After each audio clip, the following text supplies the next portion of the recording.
దేవుని ప్రేమను కనపరిచేది. తండ్రి అయిన దేవుని ప్రేమను కనపరిచేది. తండ్రి అయిన దేవుని ప్రేమను కనపరిచేది. యేసు ప్రభువు వారు ఎందుకు ఈ లోకానికి వచ్చారు అనంటే ఆయనే సమాధానం ఇచ్చారు. నశించిన దానిని వెదకి రక్షించుటకు నేను ఈ లోకానికి వచ్చాను, మనుష్య కుమారుడు ఈ లోకానికి వచ్చాను అనే మాట చెప్పారు కదా.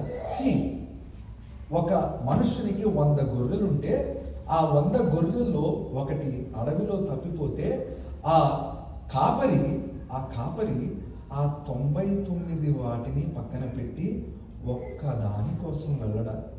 ఇమాజిన్ ద షీప్స్ మనమే కదా గొర్రెలు అంటే. ఇమాజిన్ ఒకరు తప్పిపోయారు అనుకోండి, ఆ తప్పిపోయిన వాని స్థితి ఎలా ఉంటుంది ఒకసారి ఆలోచన చేయండి.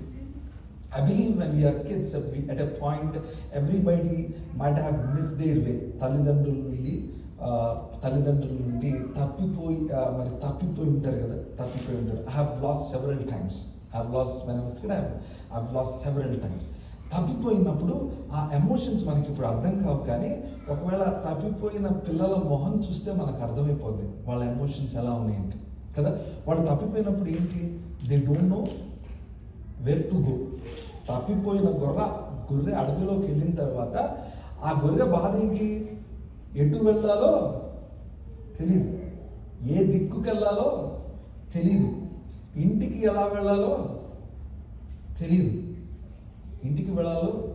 కాపరు ఉంటే చక్కగా రోజు గడ్డి మేయటానికి తీసుకువెళ్తాడు, కావాల్సినంత దాహానికి దారి చూపిస్తాడు. కానీ ఇప్పుడు ఆ గొర్రె పరిస్థితి ఏంటంటే ఎటు వెళ్ళాలో తెలీదు, ఏం చేయాలో తెలీదు.